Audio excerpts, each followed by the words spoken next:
337वां अध्याय काव्य आदि के लक्षण। अग्निदेव कहते हैं, वशिष्ठ में काव्य और नाटक आदि के रूप तथा स्वरूप तथा अलंकारों का वर्णन करता हूँ। ध्वनि, वर्ण, पद और वाक्य यही संपूर्ण वामंग माना गया है। शास्त्र, इतिहास तथा काव्य इन तीनों की समाप्ति इसी वाक्य में होती है। वेदादि शास्त्रों में शब्द की प्रधानता है और इतिहास पुराणों में अर्थ की। इन दोनों में अभिधा शक्ति मतलब वाच्यार्थ की ही मुख्यता होती है। अतः वाक्य इन दोनों में भिन्न है क्योंकि उनमें व्यंग अर्थ को प्रधानता दी जाती है। संसार में मनुष्य जीवन दुर्लभ है, उसी में भी विद्या तो और भी दुर्लभ है। विद्या होने पर भी कवित्व का गुण आना कठिन है। उनमें भी काव्य रचना की पूर्ण शक्ति का होना अत्यंत कठिन है। शक्ति के साथ बोध एवं प्रतिभा हो यह और भी कठिन है। इन सब के होते हुए विवेक का होना तो परम दुर्लभ है। कोई भी शास्त्र क्यों न हो, विद्वान पुरुषों के द्वारा उनका अनुसंधान किया जाए तो उससे कुछ भी सिद्ध नहीं होता। स आदि वर्ण यथार्थ स स स तथा वर्गों के द्वितीय एवं चतुर्थ अक्षर महाप्राण कहलाते हैं। वर्णों के समुदाय को पद कहते हैं। इसके दो भेद है, सुबंध और तिडंत। अभिष्ट अर्थ से व्यवच्छिन्न संक्षिप्त पदवली का नाम वाक्य है, जिसमें अलंकार भाषित होता हो, गुण विद्यमान हो तथा दोष का अभाव हो। ऐसे वाक्य को काव्य कहते हैं। लोक व्यवहार तथा वेद शास्त्र का ज्ञान ये काव्य प्रतिभा की योनि है। सिद्ध किए मंत्र के प्रभाव से जो काव्य निर्मित होता है वह अयोनिज है। देवता आदि के लिए संस्कृत भाषा का और मनुष्यों के लिए 3 प्रकार की प्राकृत भाषा का प्रयोग करना चाहिए। काव्य आदि 3 प्रकार के होते हैं, गद्य, पद्य और मिश्र। पाद विभाग से रहित पादों का प्रवाह गद्य कहलाता है। वह भी चूर्णक, उत्कलिका और वृतगंधी भेद से 3 प्रकार का होता है। छोटी छोटी कोमल पदावली से युक्त और अत्यंत मृदु संदर्भ से पूर्ण गर्द को चूर्णक कहते हैं। जिसमें बड़े बड़े समायुक्त पद हो उसका नाम उत्कलिका है। जो मध्यम श्रेणी के संदर्भ से युक्त हो तथा जिसका विग्रह अत्यंत कुत्सित क्लिष्ट न हो, जिसमें पद्य की छाया का आभास मिलता हो, जिसकी पदावली किसी पद्य या छंद के खंड सी जान पड़े, उस गद्य को वृत्तगंधित कहते हैं। ये सुनने में अधिक उत्कृष्ट नहीं होता। गद्य वाक्य के 5 भेद माने गए हैं। आख्यायिका, कथा, खंड कथा, परिकथा एवं कथानिका, जहाँ गंध के द्वारा विस्तार पूर्वक ग्रंथ निर्माता कवि के वंश की प्रशंसा की गई हो, जिसमें कन्याहरण, संग्राम, विप्र, प्रलभ, वियोग और विपत्ति मतलब मरणादि इस प्रसंगों का वर्णन हो, जहाँ वैदर्भी आदि रीतियों तथा भारतीय आदि वृत्तियों की प्रवृत्तियों पर विशेष रूप से प्रकाश पड़ता हो, जिसमें उच्छ्वास के नाम से परिच्छिन्न खंड किए गए हो, जो चूर्णक नामक गर्द शैली के कारण अधिक उत्कृष्ट जान पड़ती हो, अथवा जिसमें वक्रत या अपवक्रत नामक छंद का प्रयोग हुआ हो, उसका नाम आख्यायिका है। जिसे कादंबरी आदि, जिस काव्य में कवि श्लोकों द्वारा संक्षेप से अपने वंश का गुणागान करता हो, जिसमें मुख्य अर्थ को उपस्थित करने के लिए कथांतर का सन्निवेश किया गया हो, वह जहाँ परिच्छिन्न हो ही नहीं, अथवा यदि हो भी तो कहीं लंबकों द्वारा ही हो, उसका नाम कथा है। जैसे कथा, सरिता, सागर आदि। उसके मध्य भाग में चतुष्पदी मतलब पद्य द्वारा बंद रचना करे, जिसमें कथा खंड मात्रा हो, उसे खंड कथा कहते हैं। खंड कथा और परिकथा, इन दोनों प्रकार की कथाओं में मंत्री, वैश्य अथवा ब्राह्मण को ही नायक मानते हैं। उन दोनों का ही प्रधान रस करुण जानना चाहिए। उसमें 4 प्रकार का विरह वर्णित होता है। प्रवास, शाप, मान एवं करुण भेद से विप्रलंभ के 4 प्रकार हो जाते हैं। उन दोनों में ही ग्रंथ के भीतर कथा की समाप्ति नहीं होती अथवा खंड कथा कथा शैली का ही अनुसरण करती है। कथा एवं आख्यायिका दोनों के लक्षणों के मेल से जो कथा वस्तु प्रस्तुत होती है उसे परिकथा या परिकथा नाम दिया गया है, जिसमें आरंभ में भयानक, मध्य में करुण तथा अंत में अद्भुत रस को प्रकट करने वाली रचना होती है। वह कथानायक का मतलब कहानी है, उसे उत्तम श्रेणी का काव्य नहीं माना गया है। चतुष्पदी नाम है। पद्य का मतलब 4 पदों से युक्त होने से उसे चतुष्पदी कहते हैं। उसमें उसके 2 भेद हैं, वृत्त और जाति। जो अक्षरों की गणना से जाना जाए उसे वृत्त कहते हैं। यह भी 2 प्रकार का है, उत्कथ, वैदिक स्तोत्र आदि, और कुशिशेष लौकिक जहाँ मात्राओं द्वारा गणना हो वह पद्य जाति कहलाता है। ये काश्यप का मत है। वर्णों की गणना के अनुसार व्यवस्थित छंद को वृत्त कहते हैं। पिंगल मुनि ने वृत्त के 3 भेद माने हैं, सम, अर्धसम तथा विषम। जो लोग गंभीर काव्य समुद्र के पार जाना चाहते हैं उसके लिए छंदो विद्या नौका के समान है। महाकाव्य कलाप, पर्याय, बंध, विशेषक, कुलक, मूलक, मुक्त तथा कोश, ये सभी पद्यों के समुदाय हैं।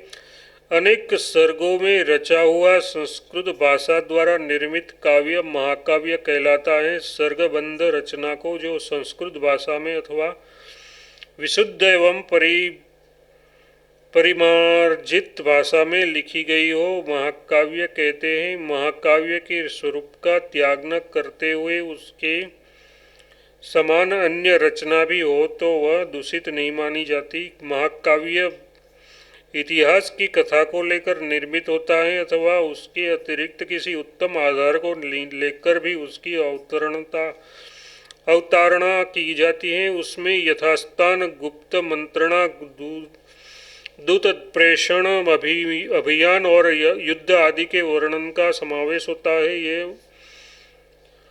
वह अधिक विस्तृत नहीं होती। सक्करी, अति जगती, सती, अति सक्करी, त्रिष्टुप और पुष्पिताग्रा आदि तथा वक्र आदि मनोहर एवं समवृत्ति वाले छंदों में महाकाव्य की रचना की जाती है। प्रत्येक सर्ग के अंत में छंद बदल देना उचित है। सर्ग अत्यंत संक्षिप्त नहीं होना चाहिए। अति सक्करी और अति अष्टी इन 2 छंदों से एक सर्ग संकीर्ण होना चाहिए तथा दूसरा सर्ग मात्रिक छंदों से संकीर्ण होना चाहिए। अगला सर्ग पूर्व सर्ग की अपेक्षा अधिकाधिक उत्तम होना चाहिए। कल्प अत्यंत निंदित माना गया है। उसमें सत्पुरुषों का विशेष आदर नहीं होता।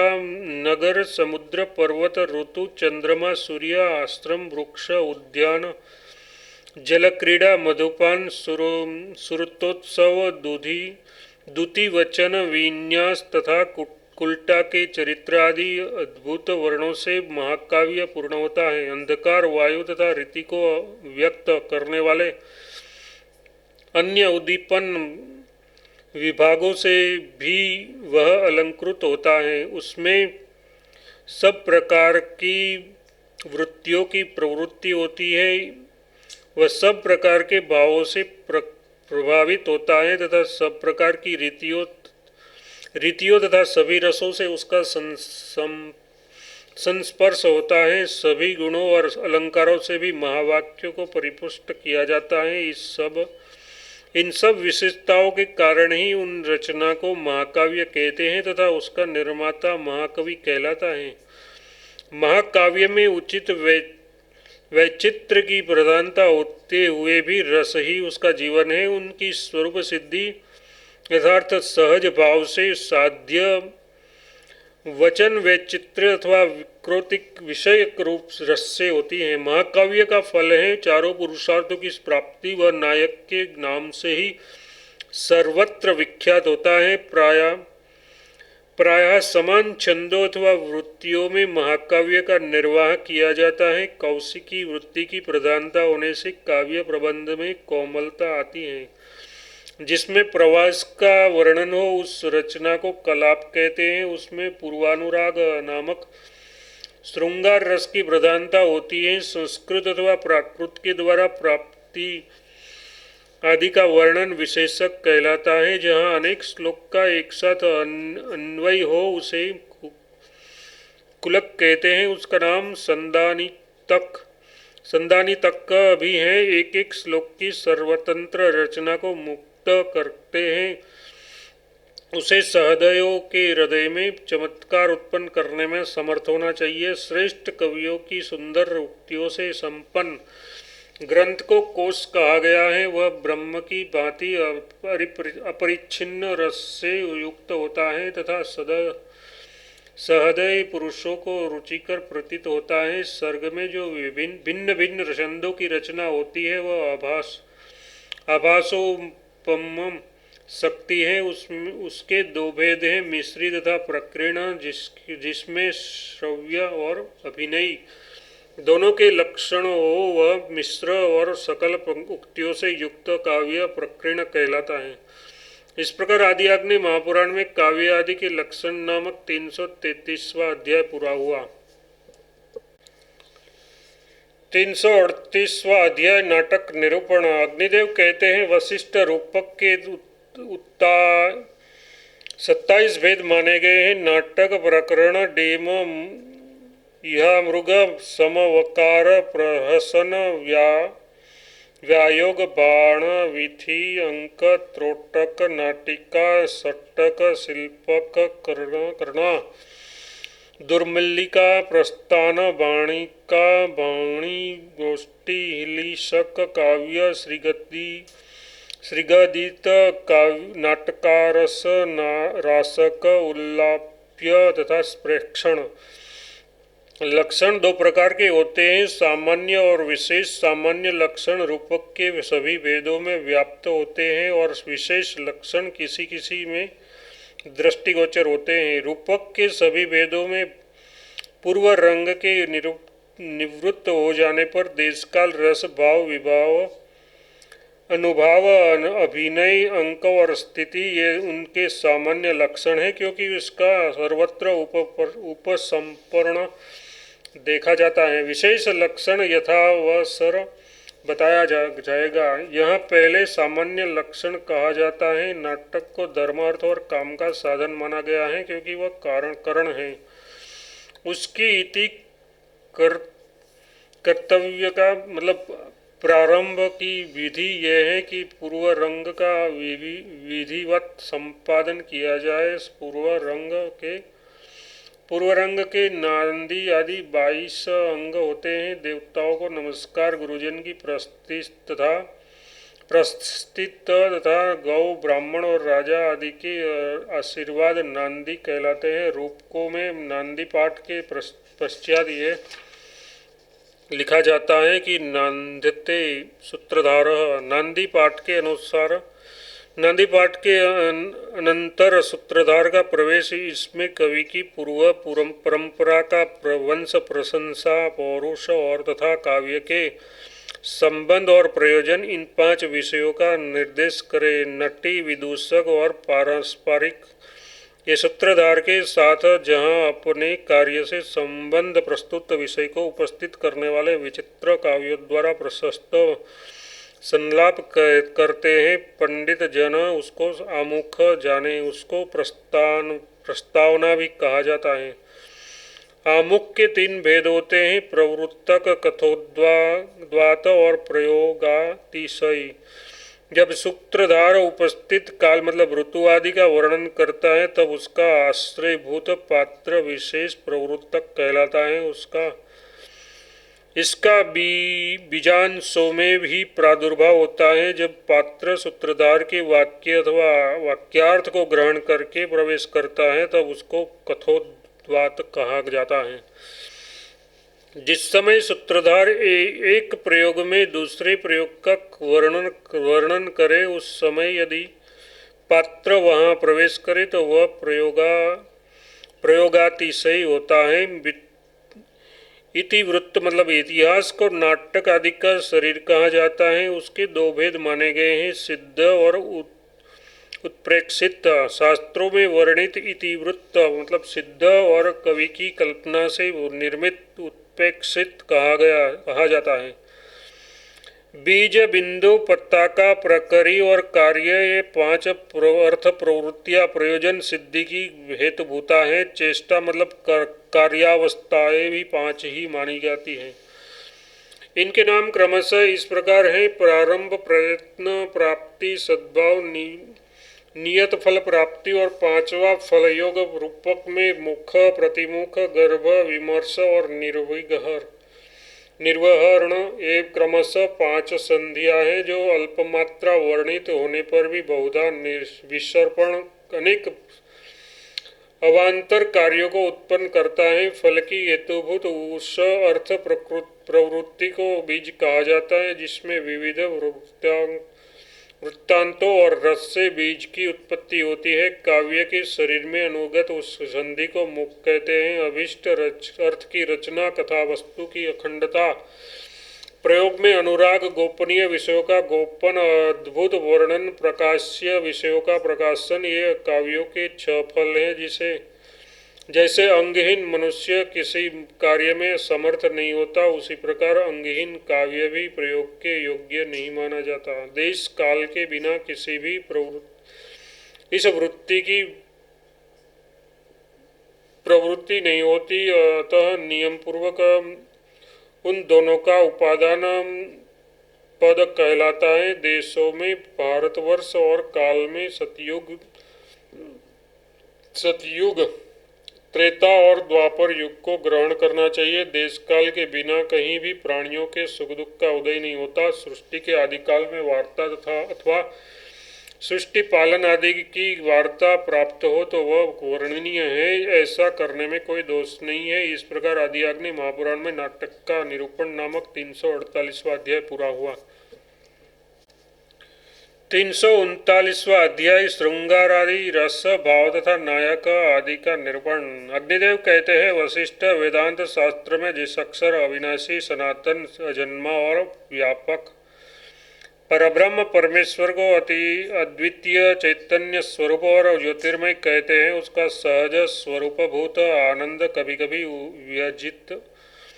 व्यजित होता है। उन आनंद की अभिव्यक्ति का ही चिंतन चैतन्य, चमत्कार और रस के नाम से वर्णन किया जाता है। आनंद का जो प्रथम विकार है उसे अहंकार कहा जा गया है।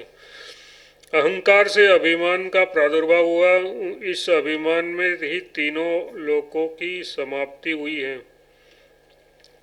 अभिमान से रति की उत्पत्ति हुई और वह व्यभिचारी आदि भाव सामान्य के सहकार से पुष्ट होकर श्रृंगार के नाम से गाई जाती है। श्रृंगार के इच्छानुसार हास्य आदि अनेक दूसरे भेद प्रकट हुए हैं। उसके अपने अपने विशेष स्थायी भाव होते हैं, जिनका परिपोष मतलब अभिव्यक्ति ही उन रसों का लक्षण है। वे रस परमात्मा के सत्यादि गुणों के विस्तार से प्रकट होते हैं। अनुराग से श्रृंगार, क्षीणता से रौद्र, उत्साह से वीर और संकोच से विभीष्म रस का उदय होता है। श्रृंगार रस से हास्य, रौद्र रस से करुण रस, वीर रस से अद्भुत रस तथा विभत्स रस से भयानक रस की निष्पत्ति होती है। श्रृंगार, हास्य, करुण, रौद्र, वीर, भयानक, विभीष्म, अद्भुत और शांत, ये 9 रस माने गए हैं। वैसे सहज रस तो 4 श्रृंगार, रौद्र, वीर एवं विभत्स ही है। जैसे बिना त्याग के घर धन की शोभा नहीं होती,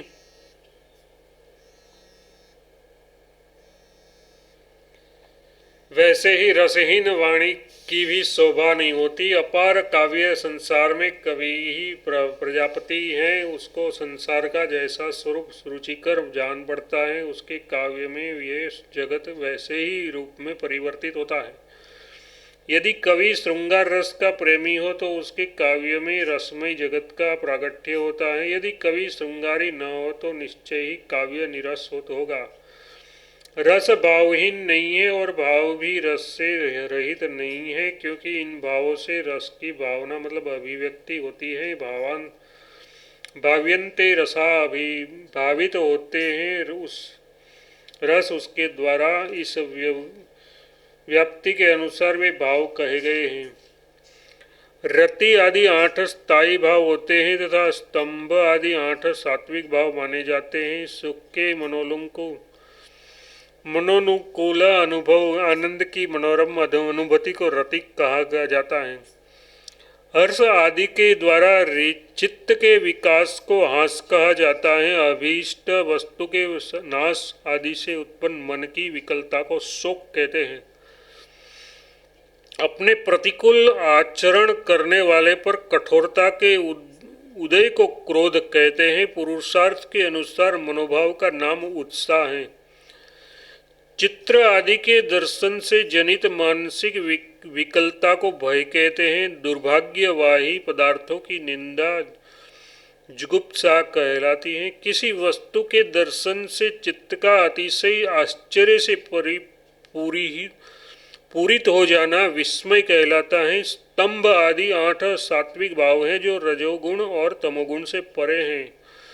भय या रागादि उपाधियों से चेष्टाओं का अवरोध हो जाना स्तंभन कहलाता है। श्रम एवं राग आदि से युक्त अंतःकरण के क्षोभ से शरीर में उत्पन्न जल को स्वेद कहते हैं।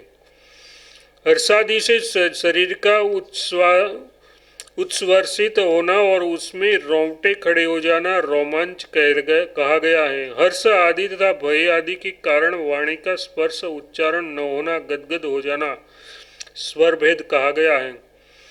चित्त के शोभ से उत्पन्न कंपन को वेपथु कहा गया है। विषाद आदि से शरीर की क्रांति का परिवर्तन वैवण्य कहा गया है।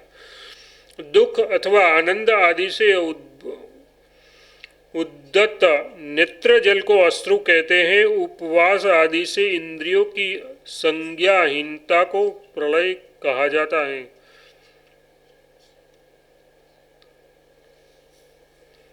वैराग्य आदि से उत्पन्न मानसिक खेद को निर्वेद कहा जाता है। मानसिक पीड़ा आदि से जनित सेद्यम जो ग्लानि कहते हैं, वह शरीर में ही व्याप्त होती है। अनिष्ट प्राप्ति की संभावना को शंका और मत्सर मतलब दूसरे का उत्कर्ष सहन न करने को असूया कहा जाता है। मदिरा आदि के उपयोग से उत्पन्न मानसिक मोह मद कहलाता है। अधिक कार्य करने से शरीर के भीतर उत्पन्न कलांति को श्रम कहते हैं। श्रृंगार आदि धारण करने में चित्त की उदासीनता को आलस्य कहते हैं। धैर्य से भ्रष्ट हो जाना दैन्य तथा अभीष्ट वस्तु की प्राप्ति न होने से जो बार बार उसकी ओर ध्यान आ जाता है उसे चिंता कहते हैं। किसी कार्य मतलब भय से छूटने या इष्ट वस्तु को पाने आदि के लिए उपाय न सूझना मोह कहलाता है। अनुभूत वस्तु का चित्त में प्रतिबिंबित होना स्मृति कहलाता है। तत्वज्ञान के द्वारा अर्थों के निश्चय को मति कहते हैं। अनुराग आदि से होने वाले जो कोई अकथनीय मानसिक संकोच होता है उसका नाम दृढ़ा या लज्जा है। चित्त की अस्थिरता को चपलता और प्रसन्नता को हर्ष कहते हैं। प्रतिकार की आशा से उद्भूत अंतःकरण की विकलता को आवेश कहा जाता है। कर्तव्य के विषय में कुछ प्रतिभान न होना जड़ता कही जाती है। अभिष्ट वस्तु की प्राप्ति से बढ़े हुए आनंद या संतोष के अभ्युदय को द्रुति कहते हैं। दूसरों में निष्कृष्टता और अपने में उत्कृष्टता की भावना को गर्व कहा जाता है। इच्छित वस्तु के भाव में लाभ में देव आदि से जनित विघ्न के कारण जो दुख होता है उसे विषाद कहते हैं। अभिष्ट पदार्थ की इच्छा से जो मन की चंचल स्थिति होती है उसका नाम उत्कंठा या उत्सुकता है। अस्थिर हो उठना चित्त और इंद्रियों का अपस्मार है।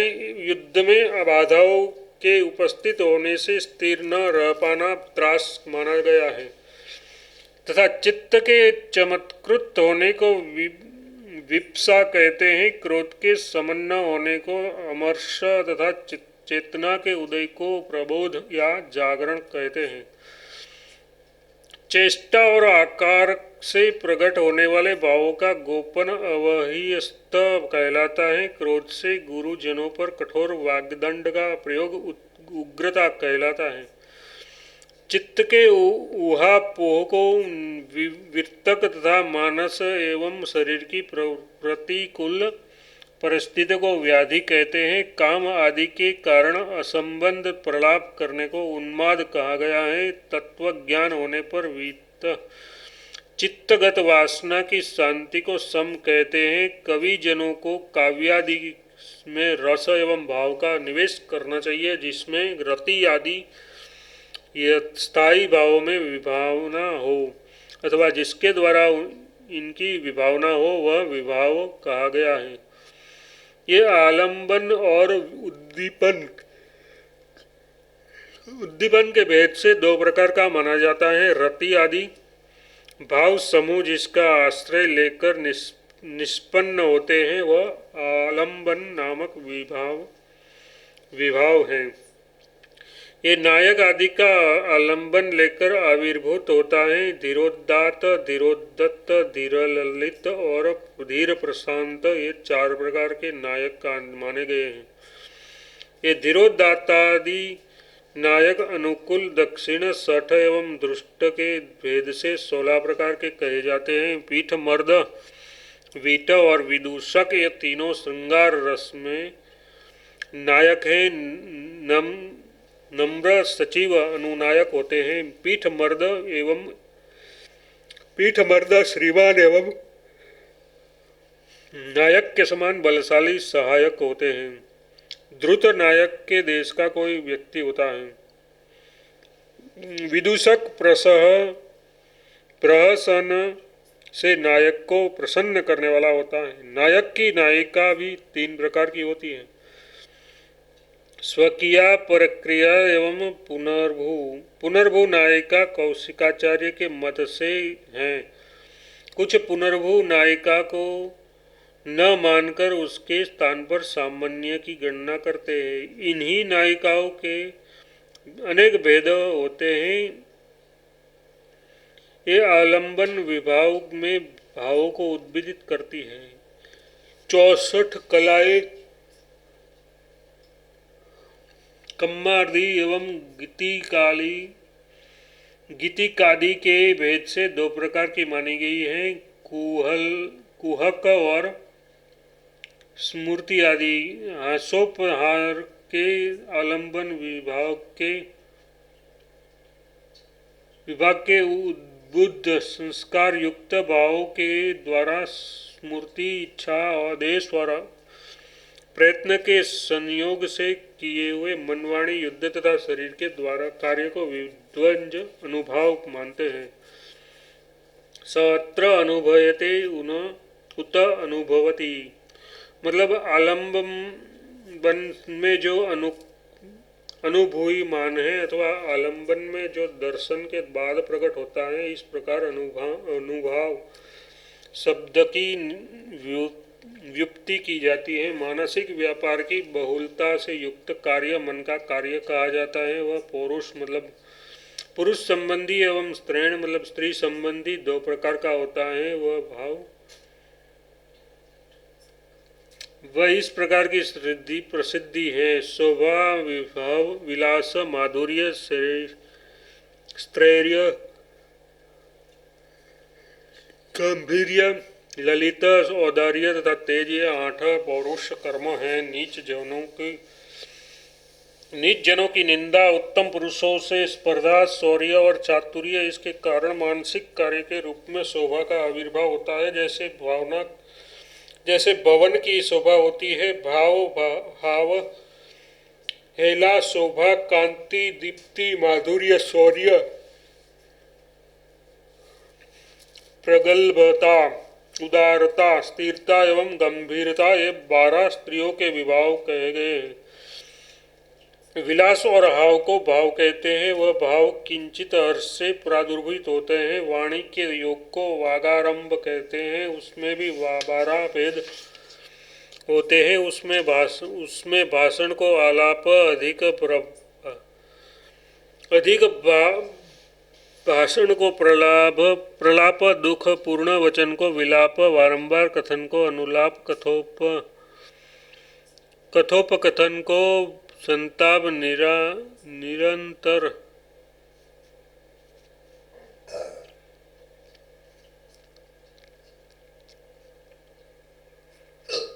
उनमें भाषण को आलाप, अधिक भाषण को प्रलाप, दुखपूर्ण वचन को विलाप, बारंबार कथन को अनुलाप, कथोपकथन को संलाप, निरर्थक भाषण को अपलाप, वार्ता के परिवहन को संदेश और विषय के प्रतिपाद को निर्देश कहते हैं।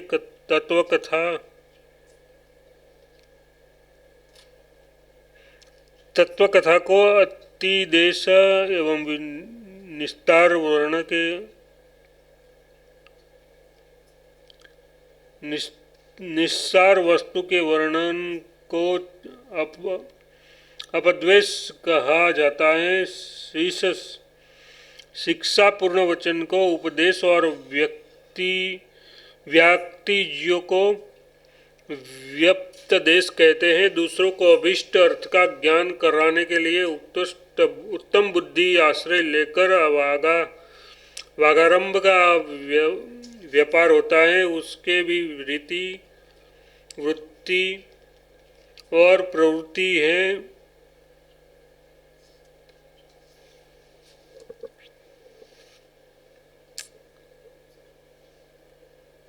व्यापार, उसमें भी रीति, वृत्ति और प्रवृत्ति, ये 3 भेद होते हैं। इस प्रकार आदि आग्नेय महापुराण में श्रृंगार आदि रसभाव तथा नायक आदि का निरूपण नामक 329वां अध्याय पूरा हुआ। 340वां अध्याय रीति निरूपण। अग्निदेव कहते हैं, वशिष्ठ, अब मैं वाग विद्या मतलब काव्य शास्त्र के सम्यक परिज्ञान के लिए रीति का वर्णन करता हूँ। उसके भी 4 भेद होते हैं, पंचाली, गौड़ी, वेदर्भी तथा लाटी। इसमें पांचाली रीति उपचार युक्त कोमल एवं लघु समासों से समन्वित होती है। गौड़ी रीति में संदर्भ की अधिकता और लंबे लंबे समासों की बहुतता होती है। वह अधिक उपचारों से युक्त नहीं होती। विदर्भी रीति उपचार रहित, सामान्यतः कोमल संदर्भों से युक्त एवं समास वर्जित होती है। लाटी रीति संदर्भ की स्पष्टता से युक्त होती है, किंतु उसमें समास अत्यंत स्पष्ट नहीं होते। वह यद्यपि अनेक विद्वानों द्वारा परिष्ठित हैं, तथापि अति बहुल उपचार युक्त लाटी रीति की रचना उपलब्ध होती है। अब वृत्तियों का वर्णन किया जाता है जो क्रियाओं में विषमता को प्राप्त नहीं होती। वह वाक्य रचना वृत्ति कही गई है। उसके 4 भेद हैं, भारती, आरंभटी, कौशिकी एवं सात्वती। भारती वृत्ति वाचिक अभिनय की प्रधानता से युक्त होती है। ये प्रायः नट पुरुष के आश्रित होती है, किंतु कभी कभी स्त्री नटी के आश्रित होने पर ये प्राकृत उक्तियों से संयुक्त होती है। भरत के द्वारा प्रयुक्त होने के कारण उसे भारती कहा जाता है। भारती के 4 अंग माने गए हैं, विथि, प्रहसन, आमुख एवं नाटिकादि की प्ररोचना। विथि के 13 अंग होते हैं, उत्कातक, कलिप, लपित, प्रलाप, वाक्य श्रेणी, नायिका, विपणो, व्यवहार, त्रिगत, छल, अव्यस्त, निंदित, गंड मृदव एवं उचित वापस तापस आदि के परिहास युक्त वचनों को प्रसन्न कहते हैं। आरंभटी वृत्ति में अमाया, जलद, इंद्रजाल और युद्ध आदि की बहुलता मानी गई है। आरभटी वृत्ति के भेद निम्नलिखित हैं। संक्षिप्तकार, पात तथा वस्तुस्तपान। इस प्रकार आदियाग्नि महापुराण में रीति निरूपण नामक 340वां अध्याय पूरा हुआ।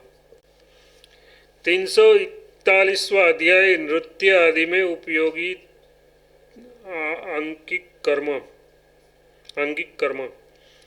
अग्निदेव कहते हैं, वशिष्ठ अब में अभिनय में नृत्य आदि के समय शरीर से होने वाली विशिष्ट चेष्टाओं तथा अंग प्रांत्य के कर्म को जान बताता हूँ। इसे विद्वान पुरुष आंगिक कर्म मानते हैं। ये सब कुछ प्रायः अबलाजनों के आश्रित होने पर विच्छित्त विषय का पोषण होता है। लीला विलास, विचित्त, विभ्रम, कल, किंचित, मोटायित, कुट्टमित, बिंबोक, ललित, विहत, क्रीडित तथा कैली, ये नायिकाओं के यौवन काल में सहज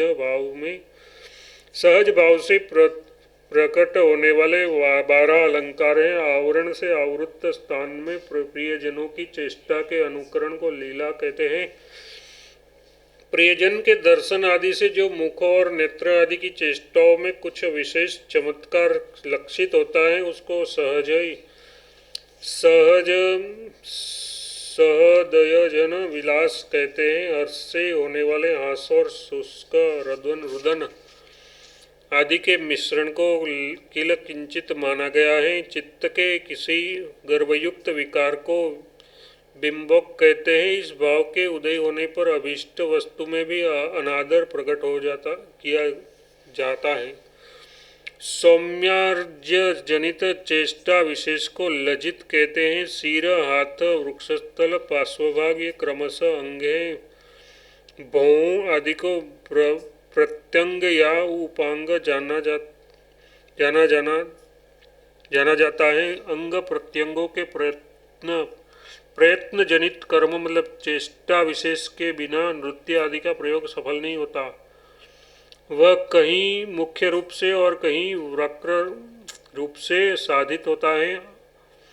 अकंपित, कंपित, द्रुत, विद्युत, परिवाहित, आधूत, अवधूत, अंजित, निहिंजित, प्रावृत्त, उत्प्रेक्ष, अधोगत एवं लोलित, ये 13 प्रकार के सिर कर्म जानने चाहिए। भूख कर्म 7 प्रकार का होता है। भूत संचालन के कर्मों में पातन आदि कर्म मुख्य है। रस, स्थायी भाव एवं संचारी भाव के संबंध से दृष्टि को अभिनय 3 प्रकार का होता है। दृष्टि का अभिनय 3 प्रकार का होता है। उसमें भी 36 भेद होते हैं, जिनमें 10 भेद रस से प्रादुर्भाव होते हैं। कनीनी का कर्म भ्रमण एवं चलनादि के भेद से 9 प्रकार का माना गया है। मुख के 6 तथा नासिका कर्म के 6 एवं निश्वास के 9 भेद माने जाते हैं। अष्ट कर्म के 6, पाद कर्म के 6, चिबुक क्रियाओं के 7 एवं ग्रीवा कर्म के 9 भेद बताए गए हैं। हस्त का अभिनय प्रायः असंयुक्त तथा संयुक्त 2 प्रकार का होता है। पताक, त्रिपताक, कर्तरी मुख, अर्धचंद्र, उत्कराल, सुकतुंड, मुंडी, शिखर, कपित्थ, कट्टकामुख, सुच्चास्य, पद्मकोष्ठ, अतिशिरा, मूर्ग, शीर्षक, कामूल, कालपद्म, चतुर, ब्रह्मर, अंशास्य, अंशपद्य, संदस, मुकुल, उर्णनाभ एवं ताम्रचूड़, अंसंहत, हस्त के ये 24 भेद कहे गए हैं। संयुक्त हस्त के 13 भेद माने जाते हैं। अंजलि, कपोत, कर्कट, स्वस्तिक, कर्टक, वर्धमान, असंग, निषद, दौल, पुष्यपुट मकर गजक दंत एवं बहिर्स्तंभ संयुक्त करके परिवर्धन से इसके अन्य भेद भी होते हैं। वृक्षस्थल का अभिनय अभ्युंतर नर्तन आदि भेदों से 5 प्रकार का होता है। उदर कर्म अनतिक्षाम खल्व तथा पूर्ण इन 3 प्रकार के होते हैं। पार्श्व भागों के 5 कर्म तथा जांग के भी 5 ही कर्म होते हैं। नाट्य और नृत्य आदि में पाद कर्म के अनेक भेद होते हैं। इस प्रकार आदि आग्नेय महापुराण में नृत्य आदि में उपयोगी विभिन्न अंगों की क्रियाओं का निरूपण नामक 341वां अध्याय पूरा हुआ। 342वां अध्याय अभिनय और अलंकारों का निरूपण। अग्निदेव कहते हैं, वशिष्ठ काव्य अथवा नाटक आदि में वर्णित विषयों को जो अभिमुख कर देता, सामने ला देता, यथार्थ मूर्त रूप से प्रत्यक्ष दिखा देता है, पात्रों के उस कार्यकलाप को विद्वान पुरुष अभिनय मानते या कहते हैं। वह 4 प्रकार से संभव होता है। उन चारों अभिनयों के नाम इस प्रकार हैं: सात्विक, वाचिक, आंकिक और आहार्य। स्तंभन, स्वेदन आदि सात्विक अभिनय है। वाणी से जिसका आरंभ होता है वह वाचिक अभिनय है। शरीर से आरंभ किए जाने वाले अभिनय को आंगिक कहते हैं तथा जिसका आरंभ बुद्धि से किया जाता है वह आहार्य अभिनय कहा गया है। रसादि का आधान अभिमान की सत्ता से होता है, उसके बिना सबकी स्वतंत्रता व्यर्थ ही है। संभोग और विभ्रमलंब के भेद से श्रृंगार 2 प्रकार का माना जाता है। जिसके भी प्रच्छन्न एवं प्रकाश 2 भेद होते हैं, उनके भी प्रच्छन्न एवं प्रकाश 2 भेद होते हैं। विप्रलंब श्रृंगार के 4 भेद जाने जाते हैं: पूर्वानुराग, मान, प्रवास एवं करुणात्मक। इन पूर्वानुराग आदि से संभोग श्रृंगार की उत्पत्ति होती है, वह भी 4 भोगों में विभाजित होता है एवं पूर्व का अतिक्रमण नहीं करता। यह स्त्री और पुरुष का आश्रय लेकर स्थित होता है। उस श्रृंगार की साधिका अथवा अभिव्यक्ति का रति मानी जा गई है। उसमें वैवर्ण्य और प्रलय के सिवा अन्य सभी सात्विक भावों का उदय होता है। धर्म, अर्थ, काम एवं मोक्ष, इन चारों पुरुषार्थों से आलंबन विशेष से अथवा आलंबन विषय के विशेषिक से श्रृंगार रस निरंतर वृद्धि को प्राप्त होता है। अभिनय श्रृंगार के 2 भेद और जानने चाहिए: वचन क्रियात्मक तथा नेपथ्य क्रियात्मक। हास्य रस स्थायी भाव। हास के 6 भेद माने गए हैं: स्मित, हसित, वहसित, उपहसित, अपहसित और अतिहसित। जिसमें मुस्कुराहट मात्र हो, दांत न दिखाई दे, ऐसी हंसी को स्मित कहते हैं। जिसमें दंताग्र कुछ दिखाई पड़े और नेत्र प्रफुल्लित हो उठे वह हसित कहा जाता है। ये उत्तम पुरुषों की हंसी है। ध्वनि युक्त हास को विहसित तथा कुटिलतापूर्ण दृष्टि से देखकर किए गए अट्टहास्य को उपहसित कहते हैं। वह मध्य पुरुषों की हंसी है। बैमों के जोर जोर से हंसना और नेत्रों से आंसू तक निकल आना ये अपहसित है, और बड़े जोर से ठहाका मारकर हंसना अति हसित कहा गया है। ये अधम जनों की हंसी है। जो करुण नाम से प्रसिद्ध रस है वह 3 प्रकार का होता है। करुण नाम से प्रसिद्ध जो रस है उसका स्थायी भाव शोक है। वह 3 हेतुओं से प्रकट होने के कारण त्रिविध माना गया है: एक धर्मोपदान जनित, दूसरा चित्त विलास जनित और तीसरा शोकदायक घटना जनित।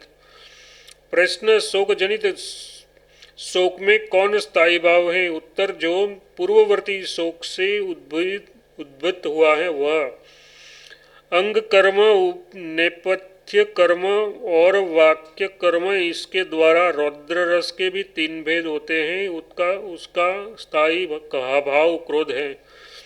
उसमें स्वेद, रोमांच और वेपथु आदि सात्विक भावों का उदय होता है। दानवीर, धर्मवीर एवं युद्धवीर ये तीन वीर रस के भेद हैं। वीर रस का निष्पादक हेतु उत्साह माना जा गया है। जहाँ प्रारंभ में वीर का ही अनुसरण किया जाता है, परंतु जो आगे चलकर भय का उत्पादक होता है वह भयानक रस है। उसका निष्पादक भय नामक स्थायी भाव है। विभिष्ट रस के उद्वेदक और शोभन दो भेद माने गए हैं। पूर्ति मतलब दुर्गंध आदि से उत्तेजन तथा रुधिर क्षरण आदि से क्षोभण होता है। जुगुप्सा इसका स्थायी भाव है और वह सात्विक भाव का उसमें अभाव होता है। काव्य सौंदर्य की अभिवृद्धि करने वाले धर्मों को अलंकार कहते हैं। वे शब्द, अर्थ एवं शब्दार्थ इन तीनों को अलंकृत करने के लिए तीन प्रकार के होते हैं। जो अलंकार काव्य में व्युक्ति आदि से शब्दों को अलंकृत करने में सक्षम होते हैं, काव्य शास्त्र की मीमांसा करने वाले विद्वान उसको शब्दालंकार कहते हैं। छाया, मुद्रा, उक्ति युक्त, गुल्फना, वाक्य, अनुप्रास, चित्त और दुष्कर ये शंकर को छोड़कर शब्द अलंकार के 9 भेद हैं। दूसरों की उक्ति के अनुकरण को छाया कहते हैं। इस छाया के भी 4 भेद जानने चाहिए: लौकिक, छल्लौकिक, अर्भलौकिक एवं मत्तोलिका अनुसरण। अभाणक मतलब कहावत को लौकिक कहते हैं। ये उक्तियाँ सर्वधारण के प्रचलित होती हैं। जो रचना लौकिक का अनुसरण करती है, विद्वान उसको लौकिक छाया कहते हैं। विद्वद नागरिक को छेक कहा जाता है। कुशल बुद्धि को वेदव्य कहते हैं। उल्लेख करने वाली रचना को कविजन छेलौकिक छाया मानते हैं। अर्भलौकिक अर्थ विद्वानों की दृष्टि से मूढ़ पुरुषों की उक्ति का उपलक्षण मात्र है। अतः केवल उन मूढ़ों की उक्ति का अनुसरण करने वाली रचना अर्भलौकिक छाया कही जाती है। मत मतलब पागल की जो वर्णक महीन अश्लीलतापूर्ण उक्ति होती है उसको मौक्तिक कहते हैं। उसका अनुसरण करने वाली रचना मौक्तिक छाया मानी गई है। ये यथावसर वर्णित होने पर अत्यंत सुशोभित होती है, जो विशेष अभिप्रायों के द्वारा कवित्व शक्ति को प्रकाशित करती है, सहृदयों को प्रमोद प्रदान करती है। वह मुद्रा कही जाती है। हमारे मत से वही संज्ञा भी कही जाती है, जिसमें युक्ति युक्त अर्थ विशेष का कथन हो तथा जो लोक प्रचलन के प्रयोग की विधि से सामाजिक के हृदय को संतर्पित करे उसको उक्ति कहते हैं। उक्ति के अवान्तर भेदों में विधि, निषेध, नियम, अनियम तथा विकल्प संख्यात से संबंध 6 प्रकार की उक्तियाँ होती हैं। परस्पर प्रथम के समान निश्चित वाच्य और वाचक दोनों की योजना के लिए जो समर्थ हो मनीषी जन उसे युक्ति कहते हैं। युक्ति के विषय 6 हैं: पद, पदार्थ, वाक्य, वाक्यार्थ, प्रकरण और प्रपंच। गुल्फना कहते हैं रचनाचार्य को। वह शब्दार्थ, क्रम, गोचरा, शब्दानुकारा तथा अर्थानुपूर्वार्था इन 3 भेदों से युक्त हैं। जिस वाक्य में युक्त और प्रयुक्त प्रश्न और उत्तर दोनों हो उसे वाको वाक्य कहते हैं। उसके भी 2 भेद हैं: रुजुक्ति और युक्ति। इसमें पहली जो रुजुक्ति है वह स्वाभाविक कथन रूपा है। रुजुक्ति के भी दो भेद हैं, प्रश्न पूर्तिका और प्रश्न पूर्विका। वक्रोक्ति के भी दो भेद हैं, भंग वक्रोक्ति और काकु वक्रोक्ति। इस प्रकार आदि आग्नेय महापुराण में अभिनय और अलंकारों का निरूपण नामक 342वां अध्याय पूरा हुआ।